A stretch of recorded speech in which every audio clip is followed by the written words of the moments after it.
Okay. अब देखो, उस पाठ मिस में, एक मिनट, जो एक साथ सबको नहीं बोलना है, बराबर, एक एक करके बोलना है। अमन। स्पीकर सब बंद कर दीजिए, जिसे मैं बोलूं वही जवाब देगा। हमारे जीवन में कई ऐसे मूल्य हैं, बराबर, कि उस मूल्य के आधार पर हम हमारा जीवन है वह जीते हैं। जैसे कि सच बोलना, झूठ नहीं बोलना, फिर सबके साथ भलाईपूर्ण व्यवहार करना, फिर हम कोई जो दुखी है उसके साथ मानवता से व्यवहार करते हैं। यह सभी कुछ आप मोरल्स के किस्से में सुनते हैं या कोई कहानी में सुनते हैं, बराबर। यदि कोई कष्ट है, मुश्किल है, तो उस मुश्किलों का सामना हमें सच्चाई के रास्ते पर चलते चलते करना चाहिए। ये सारी बातें आप लोग कहानियों द्वारा या कोई किस्से हो उसके द्वारा आप सीखते हैं, बराबर। तो यह जो कहानी बनी है वह भी सत्य घटना के आधार पर ही बनी है। जीवन में सत्यता के रास्ते पर चलते चलते हो सकता है कि बहुत सारी मुश्किलें आए, बहुत सारी मुसीबतों का सामना करना पड़े, मगर हमें मिस सत्य तुम का लिखा नहीं मार्ग, रहे हो ना। नहीं अभी नहीं लिखवाती हूँ, अभी सिर्फ आपको समझना है, ठीक है। सत्य के मार्ग पर हमें चलते ही रहना है। आपको पता हो तो गांधी जी ने सत्य के मार्ग पर चलकर ही हमें आज़ादी दिलाई थी, बराबर। अंग्रेज है वह बहुत हम पर अत्याचार कर रहे थे, हमारा शोषण कर रहे थे। तो उस समय गांधी जी ने सत्य के मार्ग पर चलकर, उसमें बहुत सी मिस मुसीबतें आई। हाँ बोलो बेटा। pasamos el roll number 30.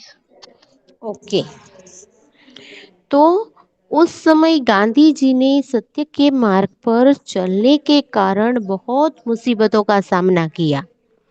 कई बार वह जेल गए, कई बार अंग्रेजों के विरोध में उसको आंदोलन करना पड़ा, कई बार लाठी चार्ज भी उन्होंने सहन की, यानी कि अंग्रेजों ने लाठी मारी तो भी गांधी जी ने सहन की।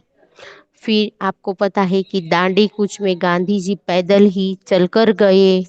तो इस प्रकार सत्य के मार्ग पर चलते चलते गांधी जी ने बहुत संघर्ष किया और बहुत से संघर्ष के बाद हमें आज़ादी मिली। यानी कि हमें हमारे जीवन में हमारा कोई भी ध्येय हो, कोई भी लक्ष्य हो, तो वो आसानी से हमें नहीं मिलता। उसके लिए हमें कड़ी मेहनत करनी पड़ती है और मेहनत के साथ हमें सच्चाई के मार्ग पर चलना है, सत्यता के मार्ग पर चलना है। कभी कभी कोई व्यक्ति के साथ खेलते खेलते या कोई बात करते करते या साथ रहते रहते कभी ऐसा वक्त आया कि सच बोलने के कारण हमें थोड़ी घनी मुसीबतों का सामना भी करना पड़ा, तो भी हमें हमेशा सच ही बोलना चाहिए, कभी भी झूठ बोलना नहीं चाहिए और हमें सत्य के मार्ग पर ही चलना चाहिए। देखो, दो व्यक्ति है, एक सत्य के मार्ग पर चलता है और एक बुराई के मार्ग पर चलता है। बुराई के मार्ग पर जो चलता है उसके मन में खोट है, उसके मन में डर है कि देखो मेरी बात यह किसी को पता चल गई तो इसका आम ऐसा होगा तो, या वह आगे भी जीवन में डर डर कर जीता है। मगर जो सत्य के मार्ग पर चलता है उसे मंजिल थोड़ी देर से मिलती है, मगर वह निडर होकर, सीना तान कर वह अपने रास्ते पर अपने जीवन में आगे बढ़ सकता है, बराबर। आज हम देखते हैं कि कई ऐसे दफ्तर या कई ऐसे कार्यालय हैं जहाँ पर सच्चाई के रास्ते पर चलने वाले बहुत से लोग हैं। तो ऐसा ही हमारा एक पाठ है जो जिसमें एक छोटा सा बालक है, वह किस प्रकार बड़ी उम्र वाले के विचार में भी परिवर्तन ला देता है। बराबर। और यह हमारा पाठ है सच्चा बालक। कौन सा पाठ है? सच्चा बालक। बराबर। तो यहाँ आप देख रहे हैं कि बगदाद एक गांव शहर है, उसमें बहुत सारे लोग रहते थे। तो एक बार यह जो काफिला काफिला यानी कि लोगों का समूह, यह लोगों का समूह है, वह बगदाद की ओर जा रहा था। और रास्ते में यहाँ पर जो आप देख रहे हैं कि यहाँ पर छोटे बड़े बहुत सारे लोग हैं, उसके साथ कई प्राणी यानी कि ऊंट है, फिर बकरियां हैं, यह सब लेकर वह काफिला काफिला यानी कि समूह, गुजराती में जिसे हम टोळू कहिए છીએ, बराबर, वह बगदाद की ओर जा रहा था। पहले के समय में ऐसे वाहन की सुविधा नहीं थी, तो एक शहर से दूसरे शहर लोग चलकर ही जाते थे। तो यहाँ पर लोग हैं, वह चलकर ही जाते थे। और रास्ते में क्या पड़ता था? तो बड़ा सा रण मैदान। तो वहां पर डाकू है, वह अपना डेरा जमाए था। और जो भी वहां से निकलते, उससे वह लूटमार करते उसके साथ। और डाकू लोग हैं, वह अपने जीवन का निर्वाह इस प्रकार करते थे। तो यहाँ पर यह काफिला जो जा रहा था, तभी यहाँ पर आप देख रहे हैं कि यह जो डाकू है, यह जो है सारे, वह डाकू है। बराबर। तो यह डाकू है। डाकू मतलब? डाकू मतलब चोर, लुटारे। बराबर। तो यह जो चीजें दूसरों से ले लेते हैं, गहने हो, पैसे हो, यह सब लेकर यह डाकू लोग हैं, फिर चले जाते हैं।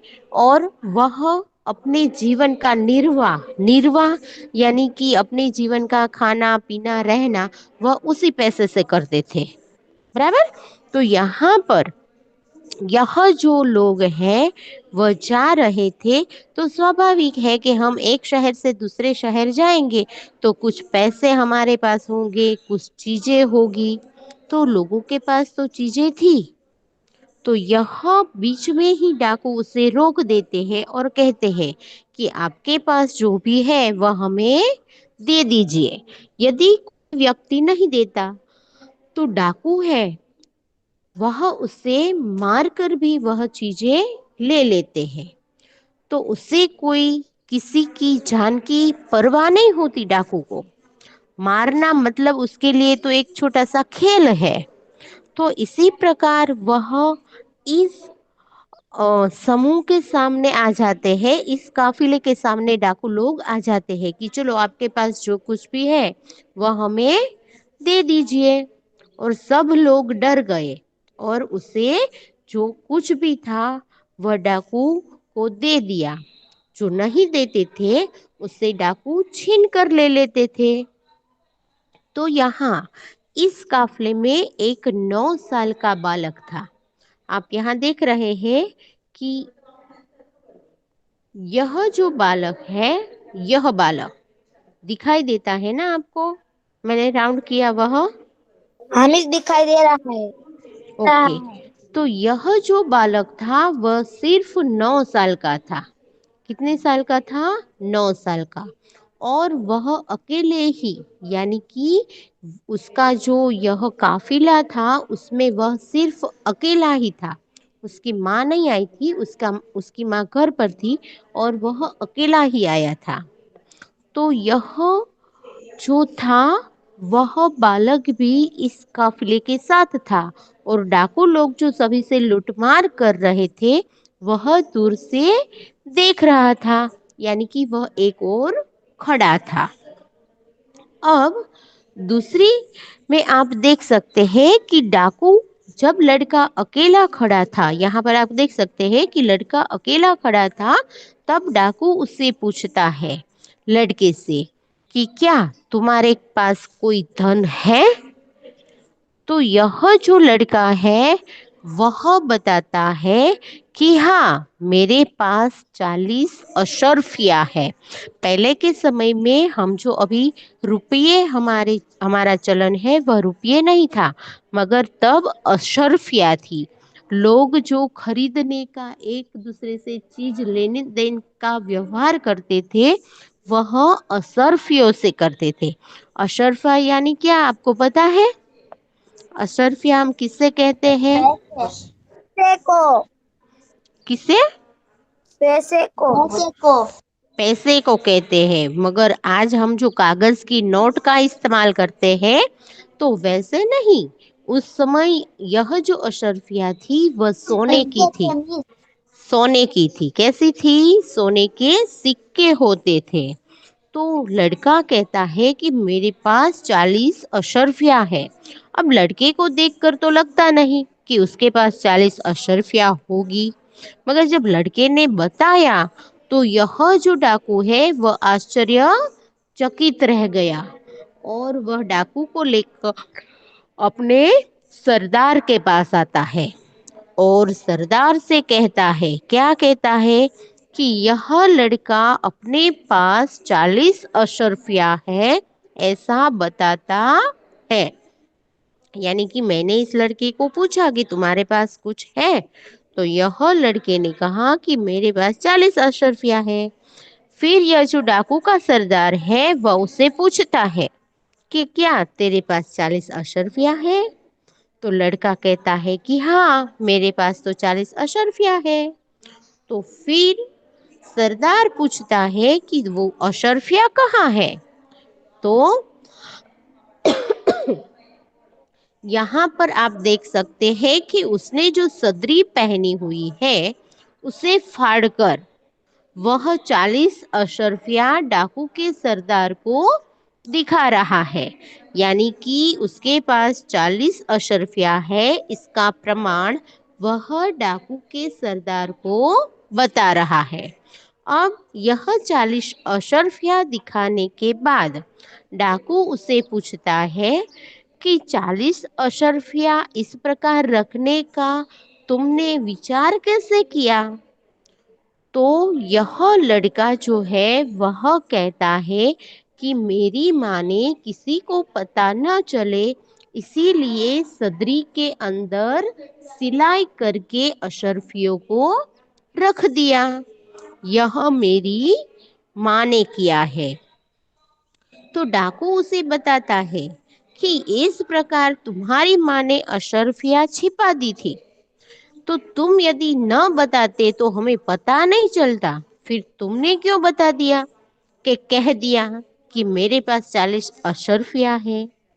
तो लड़का कहता है कि मेरी माँ ने कहा था कि हमेशा सदैव सच ही बोलना, झूठ बोलना पाप है। यानी कि हमेशा कोई भी मुसीबत आए, कोई भी कठिनाई आए, मगर सत्य के मार्ग पर ही चलना और जीवन में सच ही बोलना। अब यह 9 साल का लड़का सिर्फ अपनी माँ के कहने पर सच बोलता है, तो डाकू लोग हैं उसके हृदय में परिवर्तन आया और डाकू कहते हैं कि छोटा सा बच्चा अपनी माँ के कहने पर अपनी जान की परवाह किए बिना अपने बारे में सच बता देता है कि मेरे पास अशर्फिया है। हो सकता है कि हम उसकी जान लेकर भी अशर्फिया उससे ले ले, मगर उसने जान की भी परवाह नहीं की और हमें सच बता दिया, वह भी अपने माँ के कहने पर। तो हमें तो खुदा नेक रास्ते पर चलने की बात करते हैं। खुदा जो है वह हमेशा हमें कहते हैं कि हर एक इंसान को, हर एक मनुष्य को नेक रास्ते पर यानी कि सच्चाई के रास्ते पर चलना चाहिए। फिर भी हम दूसरों के साथ लूटमार करते हैं, दूसरों को मारते हैं, दूसरों की चीज़ें छीन लेते हैं। इस प्रकार हम बुरे रास्ते पर चलकर बुरा कार्य करते हैं। तो इस प्रकार उसके हृदय में परिवर्तन आया और उसके जो साथी थे उसे उसने बात की कि हमें अब नेक रास्ते पर चलना चाहिए, हमारा जो शेष जीवन है वह हमें सही मार्ग अपनाकर हमें जीना चाहिए। तो सभी उसके साथी जो है वह उसका विचार करके उससे कहते हैं कि बात तो आपकी सही है, हमें हमेशा सच के रास्ते पर चलना चाहिए, हम तो झूठ और बुराई के रास्ते पर चलते हैं। तो डाकू का सरदार है वह कहता है कि इस काफिले में यानी कि इस समूह में जो भी लोग आए, जिससे भी हमने लूटमार की, वह लूटमार की हुई सारी चीजें सबको वापस कर दो। आज से हम प्रतिज्ञा लेते हैं कि हम अब बुराई के रास्ते पर नहीं चलेंगे, हम लूटमार नहीं करेंगे। बराबर। तो इस प्रकार आप इस चित्र में देख रहे हैं कि जो डाकू जो चोर है वह सारे काफिले को जो उसने वस्तु छीन ली थी वह सभी को वापस कर रहे हैं। तो यह छोटा सा बालक जो है वह अपने ईमानदारी ईमानदारी से और सच्चाई के रास्ते पर चलकर सभी लोगों के हृदय में यानी कि बड़े लोगों के हृदय में भी परिवर्तन ला देता है। तो यहाँ पर हमें भी यही सीख मिलती है कि जीवन में कोई भी मुसीबत हो तो हमें हमेशा सच्चाई का ही मार्ग अपनाना चाहिए। वह बहुत लंबा होगा, मुसीबतों भरा होगा, कांटों भरा होगा, बराबर, मगर हमेशा हमें उसको ही अपनाना है। यह जो छोटा बालक था यह वह बड़ा होकर यानी कि उसका नाम अब्दुल कादिर था। यह छोटे बच्चे का नाम क्या था? अब्दुल कादिर। और यह जब बड़ा बना यानी कि बड़ा हुआ तब एक महान संत बना। क्या बना? महान संत। आप जिसे फकीर कहते हो मतलब ना, फकीर, आप जिसे फकीर कहते हो ना, उसी प्रकार। और आपको पता हो तो बगदाद में आज भी इसकी समाधि मौजूद है और वहाँ कई सारे लोग हैं जो आज भी वहाँ उसके दर्शन के लिए आते हैं। तो इस प्रकार यहाँ पर हमारे जीवन में सच्चाई का कितना महत्व है, इस पाठ के द्वारा हमें यह सीख मिलती है। बराबर। और ऐसी कहानी आप किसी को पता है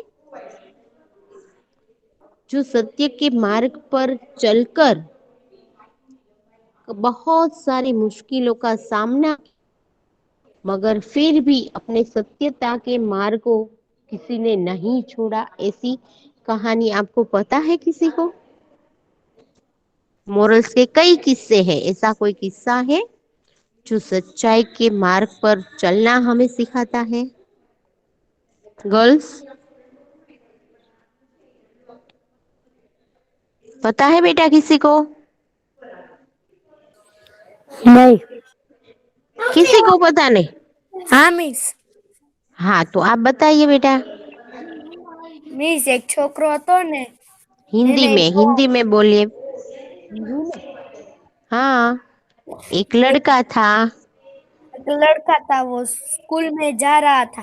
तब उसके शिक्षक ने कहा, एक शिक्षक था और इसमें तीन, एक शिक्षक के क्लास हो ना, वहाँ तीन कुल्हाड़ी, कुल्हाड़ी की बात कर रहे हैं ना आप?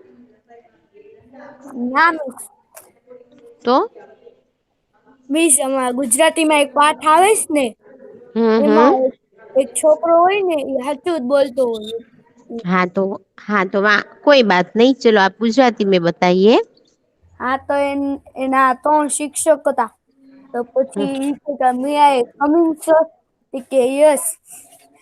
કે તો પછી એને કીધું તેન શિક્ષક કે તું ભણવાની આવો રી કે નોકરી પણ કરે છે તું કે હા પછી કે તમે કાલ પાઠ ભણાયો હતો ને એને હજી મારે વાંચવાનું મન છે એટલે ચોપડી આપો ને તો મેં શિક્ષકે કીધું કે હા તો શિક્ષકે એને દઈ દીધી પછી રાત્રે છે ને એને વાંચતા વાંચતા એને ઊંઘ આવી ગઈ તો હવારમાં ઉઠી ગયો તો એનું કૂતરાની આંખ ઉઘડી ગઈ ને હમ પછી તેને જોયું ને પલળી ગઈ હતી કેમ કે રાત્રે બહુ વરસાદ આવ્યો હતો ને પછી હમ શિક્ષક પાસે ગયો અરે પછી બેઠો બેઠો વિચારતો હતો કે હું કહું એમ કહું કે ચોરી કરી રસ્તામાં પડી ગઈ કે ના એ કે હું ગમે એ વાત ખોટું નહીં બોલું પછી શિક્ષક પાસે ગયો ને કીધું કે મારી ઓલી બુક પલળી ગઈ શિક્ષક કહે કે તું હાથ પલળી ગયો ને એટલે હું છે ને તને સજા નહીં આપું ના તમે મને સજા આપો એ કે તો પછી શિક્ષકે કીધું કે તું ખાલી છે ને એને મારા ઘરે કાલે આવજે ને મને ખાલી પાણી ને એવું બધું દેવાનું હા એટલે કોઈ દી ખોટું નહીં બોલવાનું सही बात है। हमेशा हमें देखो, जो झूठ बोलते हैं और अपनी मंजिल प्राप्त करते हैं ना, वह कम समय में और बहुत ज्यादा धन कमाकर अपनी मंजिल तक पहुंच जाते हैं। मगर जो झूठ बोलते हैं उसके मन में डर रहता है कि चलो कोई आएगा, मेरी बात जो है इसे पता चल जाएगी। मगर जो सत्य के मार्ग पर चलते हैं उसमें हो सकता है कि बहुत सारी मुसीबतों का सामना करना पड़े, कुछ हमें त्याग भी करना पड़े, मगर हमें हमेशा सच्चाई के रास्ते पर ही चलना चाहिए। ऐसी एक कहानी है, ऐसी एक कहानी है वाल्य की। आपको शायद आसपास जो विषय है उसमें शायद आएगी या आ चुकी होगी वाल्मीकि लुटारे की कहानी। जो एक लुटारा था, इसी प्रकार हमारे पाठ में लूटमार किया चोरों ने, उसी प्रकार का एक लुटेरा था। वह जंगल में रहकर आने जाने वालों के पास जो कुछ भी था वह लूट लेता था और अपने जीवन का निर्वाह करता था।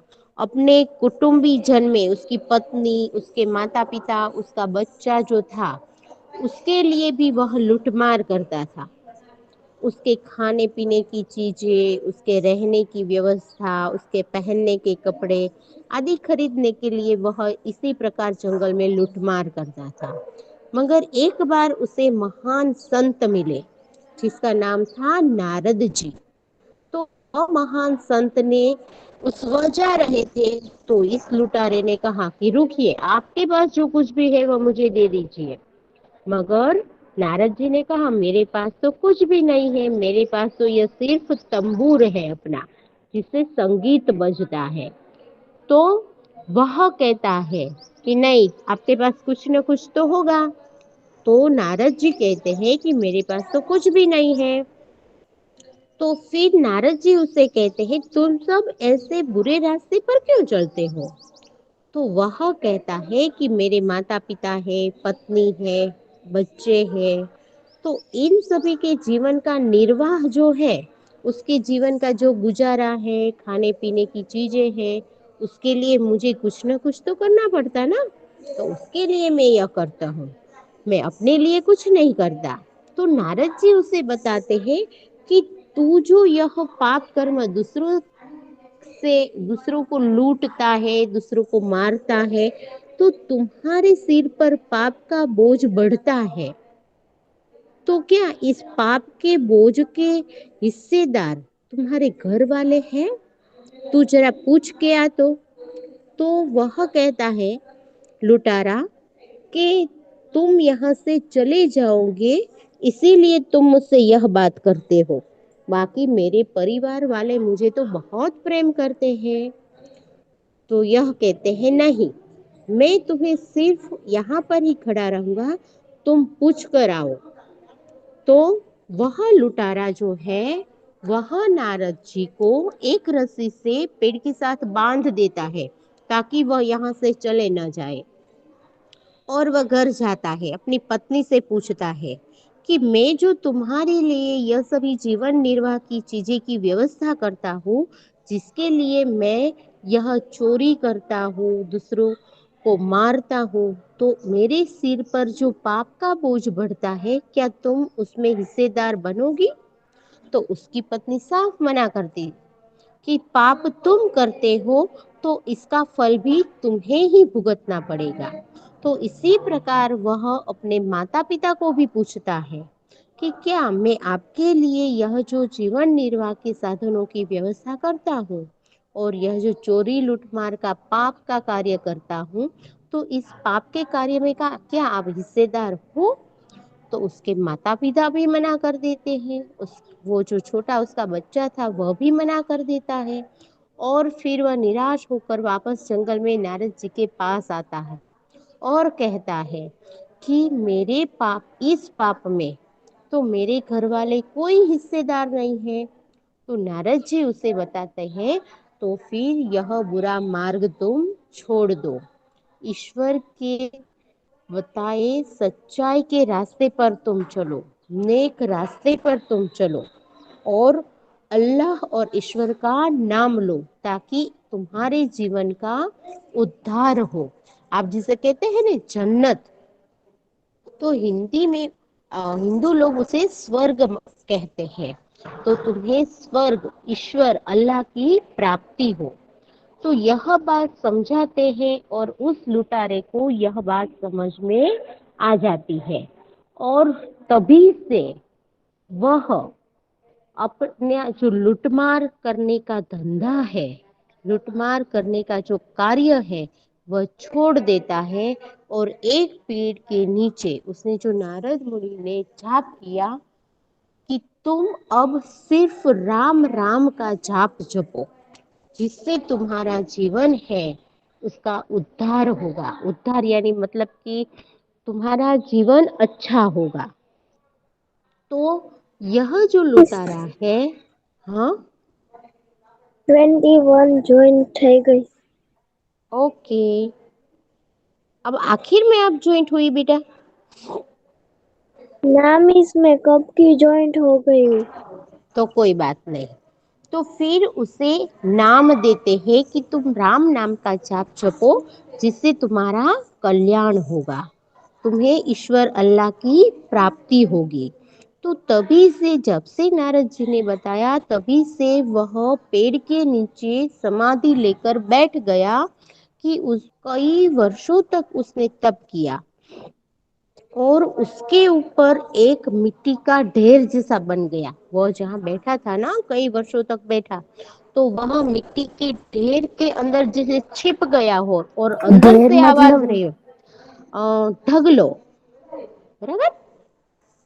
वह बैठा हुआ था कई वर्षों तक, तो उसके ऊपर मिट्टी का ढेर बन गया और उसमें से वह जो राम राम करके जो नाम ले रहा था, तो मनुष्य यानी कि वह बैठा था, वह किसी को नहीं दिखाई देता था क्योंकि वह उसके ऊपर मिट्टी का ढेर बन गया था, मगर उसकी आवाज है वह आ रही थी। और फिर उसे भगवान यानी कि अल्लाह ईश्वर की प्राप्ति होती है और तभी से ईश्वर उसे ऐसी शक्ति देते हैं कि वह एक लुटारे से वह महान संत बने, जिसे हम वाल्मीकि संत कहते हैं। और जिन्होंने, ईश्वर ने ऐसी दृष्टि प्रदान की कि उसने पूरी रामायण जो है, आप कुरान शरीफ आदि पढ़ते हो ना, उसी प्रकार हिंदी में रामायण जो होती है, तो उस पूरी रामायण की रचना उसने की। तो इसी प्रकार सच्चाई के रास्ते पर चलकर ही उसने अल्लाह और ईश्वर की प्राप्ति की और सच्चाई के रास्ते पर चलकर हमें एक सुकून मिलता है, शांति मिलती है। तो इसी प्रकार हमारे पाठ में जो अब्दुल कादिर था, वह भी जैसे वालिए लुटारे से महान संत वाल्मीकि बना, तो उसी प्रकार यह जो संत था, यानी कि सच्चा बालक जो अब्दुल कादिर था, उसने लुटेरे को बहुत अच्छे रास्ते पर, सच्चाई के रास्ते पर चलना सिखाकर वह अच्छे इंसान बने। बराबर। मिस मिस हाँ बोलो। हाँ बोलो बेटा। है ना कार्टून में आता है ना उसमें है ना रामायण की कथा होती है ना तो मैंने अपने भी देखी थी। देखी थी ना आप? आवाज बहुत आ रही है बेटा। किसके स्पीकर से आवाज आ रही है? मिस मैंने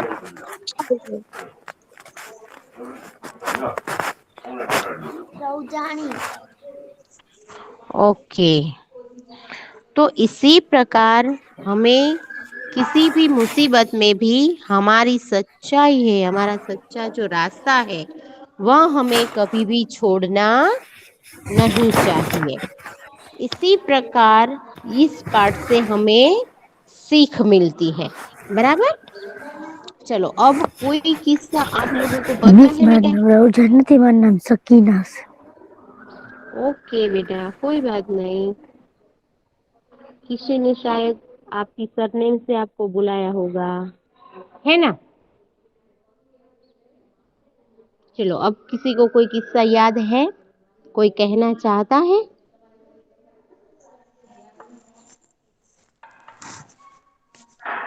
नहीं मिस। नहीं हाँ याद? मिस। याद है आपको? हाँ हाँ तो बताइए। मिस इसके ऊपर नहीं। तो हाँ मिस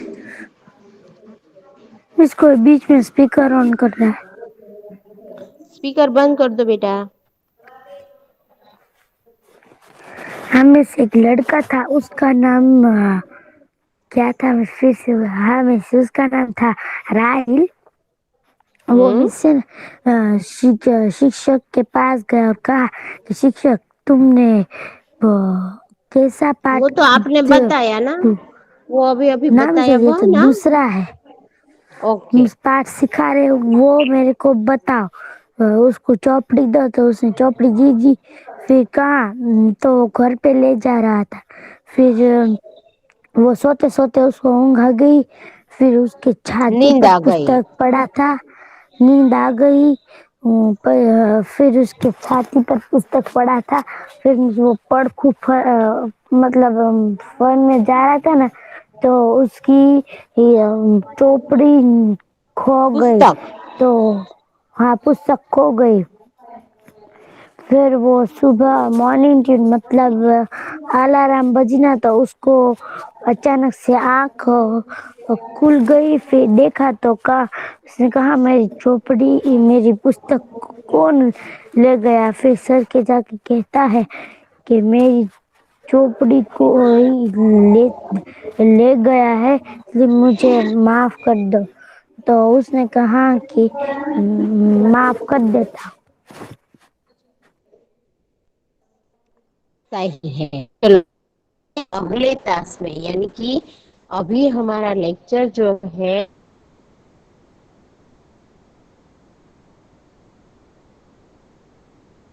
वह पूरा होने वाला। बराबर में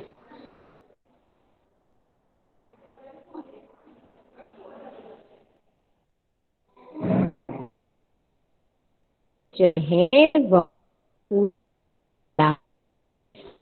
तो इस